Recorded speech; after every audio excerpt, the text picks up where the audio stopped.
Hello YouTube, this is that BMX guy, and this is a video on looking inside the Sturmey Archer 5-speed internal gear hub.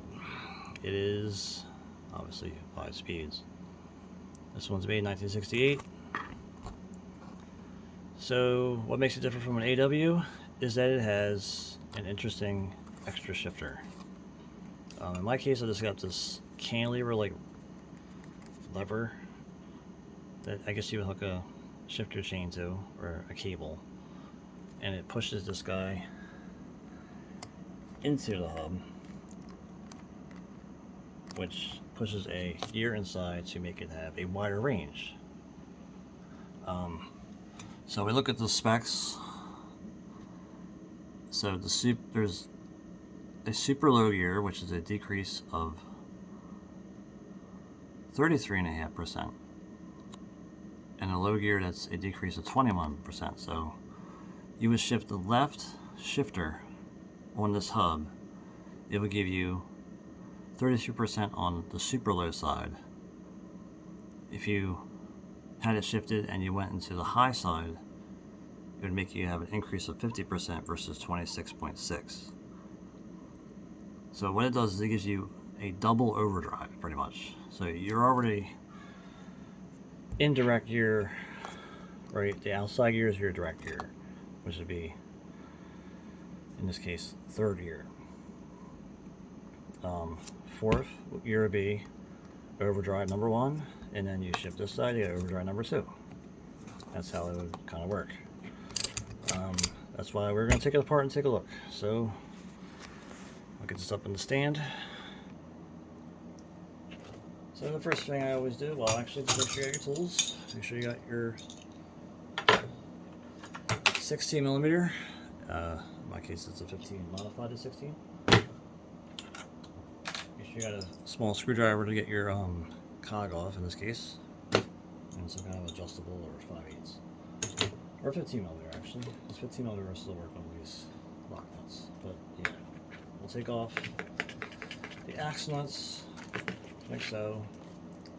The indicator chain, or shifting chain, whatever they want to call it. These are anti-spin washers. They usually mount this way, not this way, but on my BMX frames it seems like it's better to mount it this way because they're narrower, but usually they're mounted this direction. I got the shift lever that has its own lock nut to hold on there. And yeah, it's just a flimsy piece of metal. People have a nicer shifter lever that has like a whole sealed piece, but the sellers on eBay seem to want way too fucking much for them. Sorry. This whole hub right here, I spent $15 on. I'm not going to spend $120 on a shifter for it. So it's their loss if they want to hold on to shit. Put that there, put that over here. Yeah, we can take this axle off too. I don't take the chain or this thing out. It's actually threaded on this. Some of them don't have a threaded end. This one does. It's kind of like the indicator chain on the other side. But I just leave that thread in there so I don't lose it. Otherwise, I probably would have lost it already. Or it would have been lost where it came from. So we have all those nuts. These, I guess, were tightened. So we'll loosen them. It's not exactly the easiest place to go here.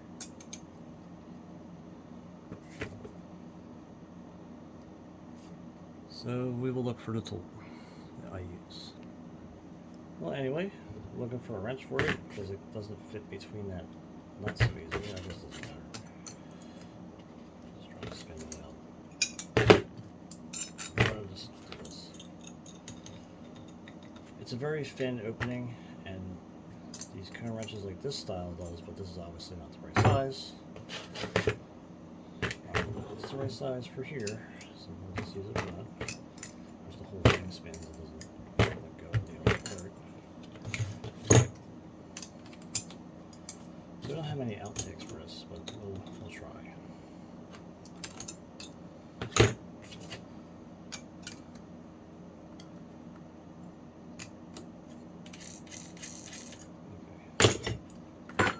This in particular spacer on here is gigantic. It makes it so you can't use anything against the cone rod, or the cone there. Yeah, we'll take this off first before taking the sprocket off. Okay, so take that guy off with the screwdriver technique that I normally use. It usually works first try. The round lock rings come off a little bit easier. So take that off. There's usually at least 2 spacers. And we got the shield for the outside. Loosen this cone out here. I will try to make it visible in the video. Now this hub was oiled, so it doesn't need any greasing like other hubs and other videos I just did. So it's kind of easier to take apart. I also rebuilt it a long time ago, so it's like new anyway. So yeah, I gotta hammer this loose. Anyway, you need a hammer and punch to do this part of the job if it's tight. This isn't tight, it just doesn't want to move at the moment. It should just spin it off. This one seems to want to.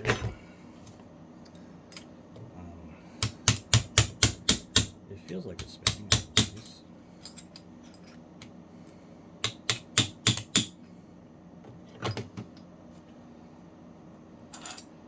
So we got that outer. That's kind of the awesome thing about that. In the other video, you see the inside. This is kind of hard to do when you don't have any light. So we get this, and we can see inside. It's a flat surface in there. The AW would have like a little lip. At least on the older hubs. Yeah, so this would actually make it so you can fit only the 5-speed, but the AW will fit inside here also.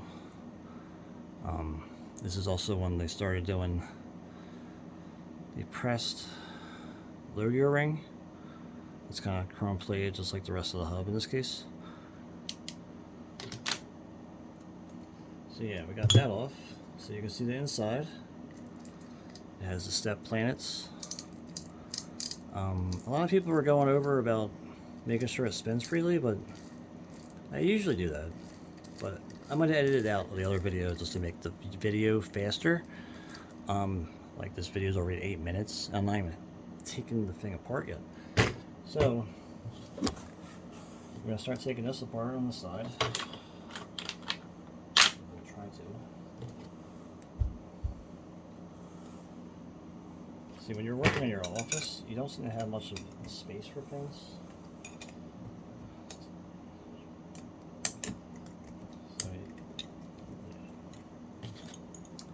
So this one's a 15mm outside lock nut.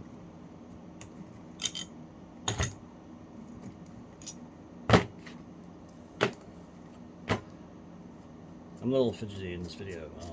I just did a video on coaster ring like earlier, so now I'm just kind of like irritable about video making.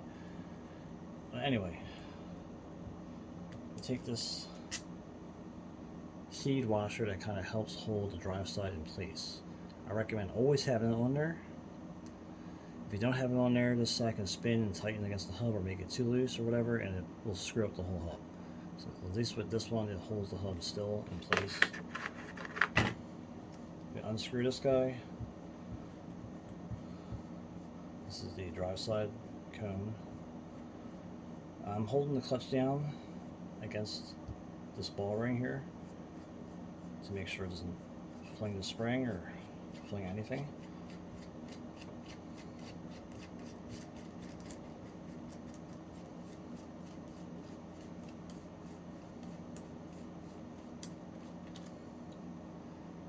Got that off. I kind of like taking the spring out right away, just so it's out of the way. The driver comes off pretty easily. There's still plenty of oil in there. Brand new ball bearings that were put in there when I rebuilt it the first time. You may notice that this has a little bit of a different design to its clutch versus my AMs, for example. There's like a step. I'm not sure if that step was just put there to lighten it or made it stronger or what. I don't know. But this last piece needs to have that. There's one thing about this ball ring when it comes out, that these ball bearings want to fall out, so I don't want to flip it over or anything, but you get the idea. It's the same as a, or very similar to the AW and AM ones. It's a drive side ball ring.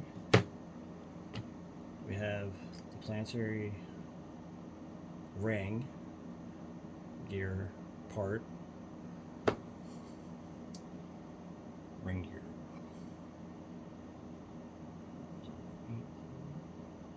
Gear ring, sorry, gear ring, not ring gear, the gear ring. It's very similar to the AW, but it's a little bit smaller. It's kind of like, it's a little bit bigger than the AM's gear ring, but it's actually smaller than the AW's gear ring. That's what gives it a different gear ratio from both of those other hubs, actually. So you got that there. This one, you'll see that it has a thrust washer and a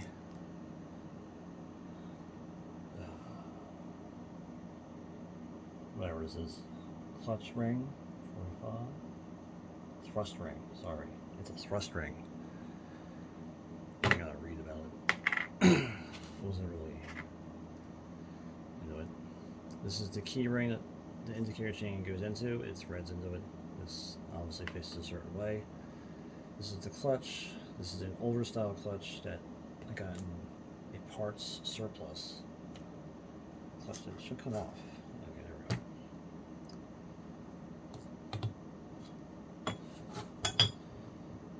So what's nice about this is that it doesn't fall right out. It kind of makes it easy to do that. Yeah, this is the clutch. This is a older style clutch that's like, I don't know, it's like nickel plated. It just seems like they were better when they're nickel plated like that. And this is the hat washer, I like to call it, but it's actually a clutch sleeve.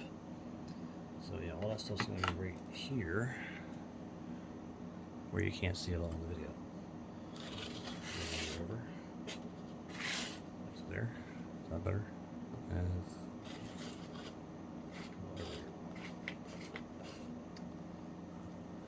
okay, that's good enough. It's a high definition video, so it's going to be fine. Anyway, I just held it up. So yeah, these don't want to fall off. They kind of want to stay on there. And you gotta manipulate the pins out with something. As you hope you can.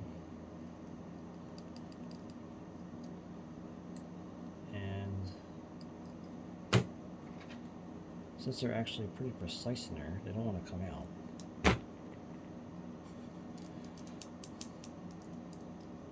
Is it worth the time to take them out?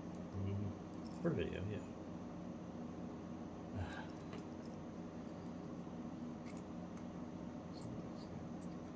That's a move. Okay, one came out. So this is the pin for that gear. And put that right here. Right here. Next one. We got this one. That right here next to that one. Make sure it's facing the way it faced. Then we got the other one.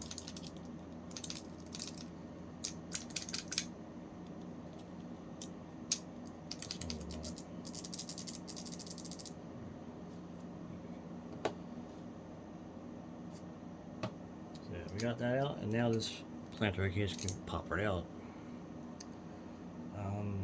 I rebuilt it before, and I covered it with plenty of oil already. There's still oil on there, if you can see it. I'll probably add a little bit more oil, but yeah, we're gonna look at this sun gear because it's a little bit different. So this is it's a double sun gear in these guys. So there's this little, I don't know what you call it, prongs, dogs.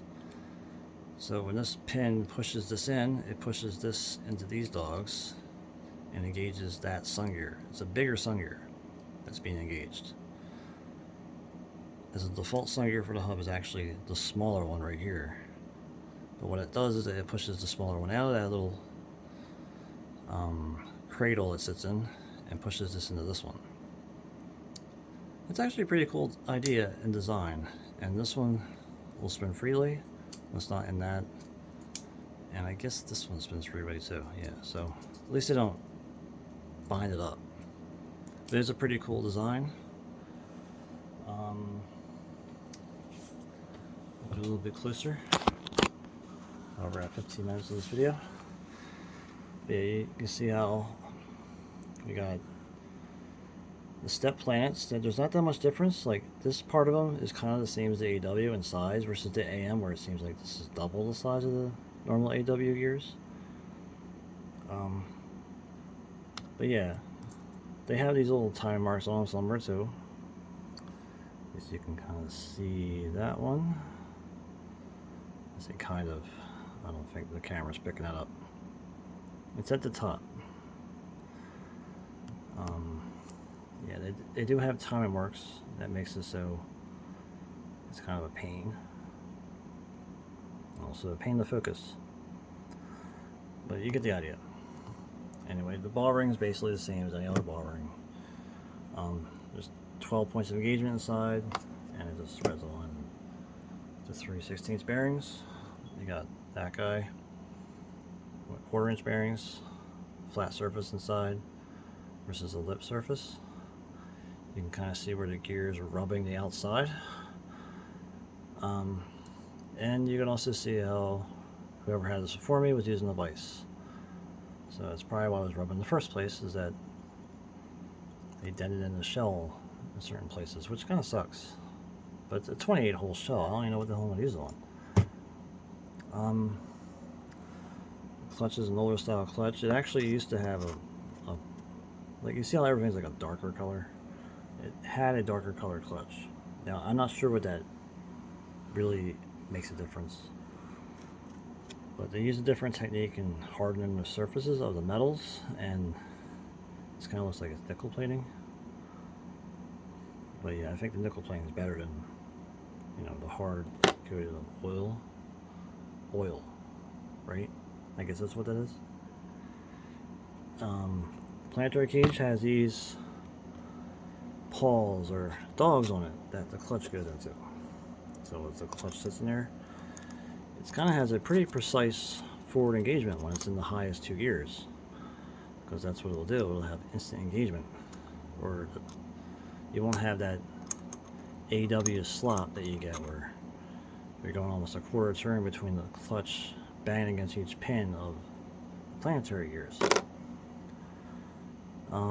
This part, like I said, it's a little bit smaller in the AW, but it's still, everything else about it is the same. It has those 4 dogs inside that the clutch bangs up against. And I look at it this way, I guess it's a little shallower, but yeah, clutch is the same, basic design, or the driver. Other than that, it's like kind of like a more sophisticated AW. So we'll assemble this guy, get this up in the stand first. So when we start to assemble it, we get this guy on here. Maybe add a drop of oil to things, like that little surface. Just seems to still be plenty of oil in there, so I'm not really worried about it. This is kind of the hard part right now. So each of these has a timing mark that faces a certain way. Well, you have to face it a certain way when you're assembling it. Some people say to spin it like 5 or 6 times just to make sure everything's right, but I have to spin it while it has this on it to know it's right. So yeah, we have that mark in place.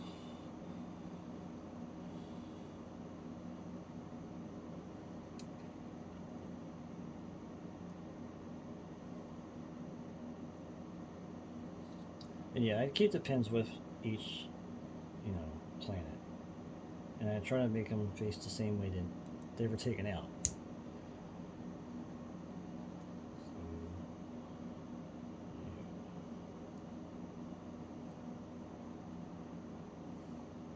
As far as why I need a time mark or why they have to be timed is unclear. If anyone can tell me why they have to be this much of a pain, then so be it. But yeah, in the camera, if it even sees the marks, it should show a tick mark there, a tick mark there, and a tick mark there. And yeah, I'll spin it around a few times just to make sure it stays in time. But everything right where it's supposed to be. All the gears should actually stay right where they are. So I don't know if you got a high definition camera or TV, you can probably see it better than I can.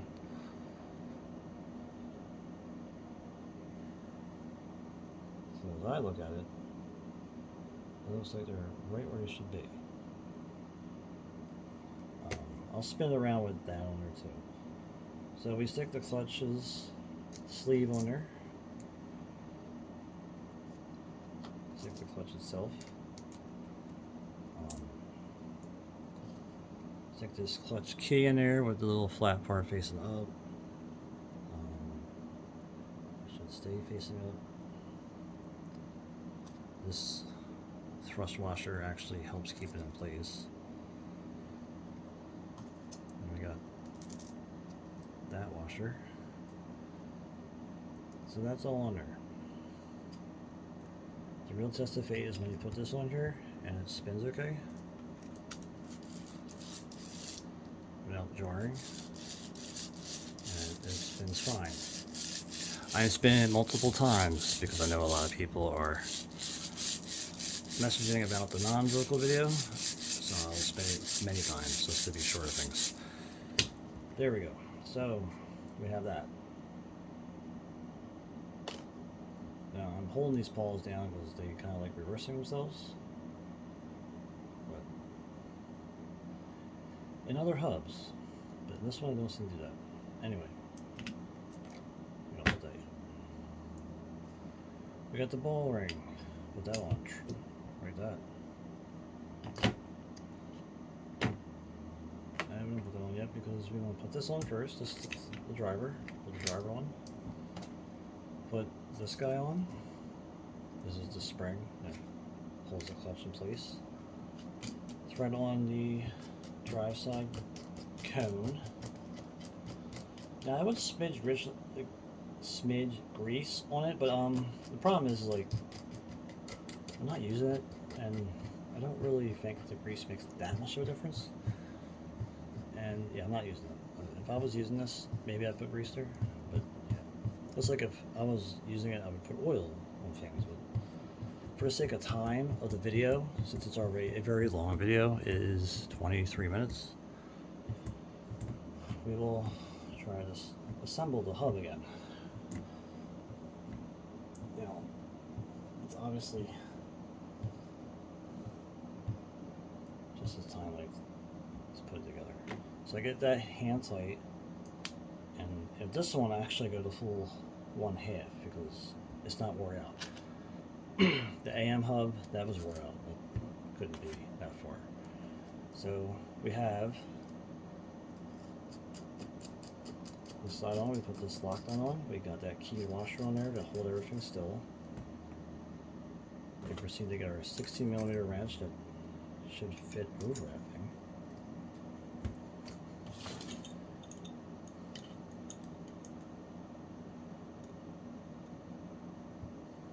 Tighten that up against each other. Hopefully it tightens. It doesn't feel like it is. And we have that side together. So we'll spin a few times just to be sure of things. It feels like it's spinning great. Very low mileage of. Oh, yeah, that's why it wasn't working that good. Now we'll fix that later. Or we'll do it. Okay. Okay, I just had to inspect it. But anyway, Yeah, it spins pretty smooth. Just need to make sure that was even. It wasn't even. I don't know if you caught that earlier or not, but it was uneven. So yeah. Right now you would add maybe a little bit of oil inside the shell, maybe a teaspoon, or just drip it all over everything. And then put it in there. Get the threads right in. These usually thread in pretty easily. I'm not going to hammer this tight because I want to be able to take it apart again.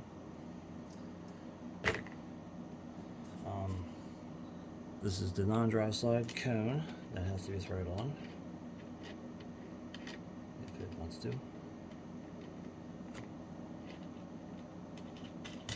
So, yeah.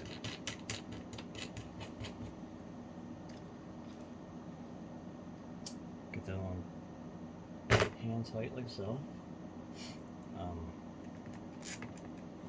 That is just a spacer.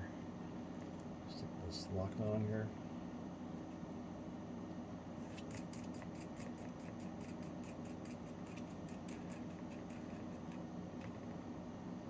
Put all the hardware back on that covers the side. This is the ball ring cover, just extra shield to help keep dirt out. These are just spacers. You can put them actually on the outside if you wanted to get better alignment. In my case, it kind of helps more with, you know, these non-dished cogs. Pop the spring back on. Hopefully it goes back on one shot.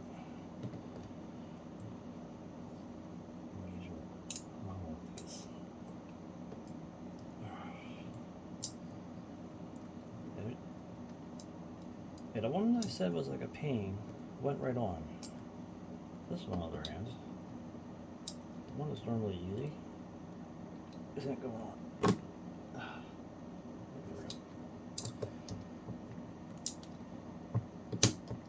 It should just go on by hand. It shouldn't take that much work. Maybe tap it on with a hammer to snug it on there to make sure it doesn't pop off again. But that's all together. Tighten this side up if you need to. In my case, I'm not going to do it, but you would use your cone wrench to hold this and tighten that against it and try to get to not have any play, because you want to have minimal play and minimal resistance at the same time. So it should spin very freely, like so. We'll put everything back on. We got spacers like so, or keyed washers. You would need this axle, your indicator change should thread in easily. If it doesn't, you put the clutch key in wrong, but it should go right into that guy. Cylinder. This side we got this keyed washer and this axle.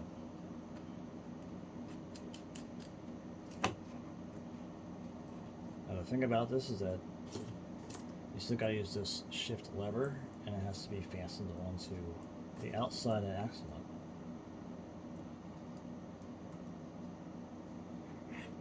I'm not sure if we were getting into the video in the first place, but we will try to. But as you see, it's kind of like that. If you have a drop that's really thin, that works pretty good, but there's not much axle to work with, so I'm not sure how that even worked at all. But this will just be pulled with your shift lever to push the sun gear in a different place, and that's about it. It's a neat old hub. It's neat old technology.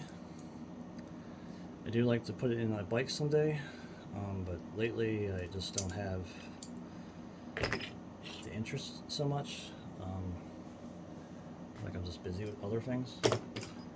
But yeah, the S5 hub. It's a nice 5-speed vintage hub. Like I said, with the other thing, it gives you 5 different gears. I'd like to point out that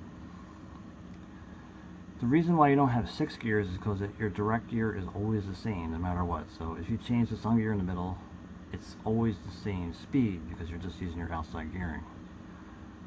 So that's why it's just a 5-speed, not a 6-speed. But if you're stuck without the other side shifter, like if you don't even use this side, you have a 26% increase versus 33%. And the decrease is 21% versus 25% on the AW. So it actually has a slightly closer range in the AW, and it might feel a little better because of that, even without having the double overdrive or the double low hole, put it that way, if you use the other side shifter. Anyway, this is that BMX guy's video on looking inside the Sturmey Archer S5. It was a long-winded video, about 30 minutes.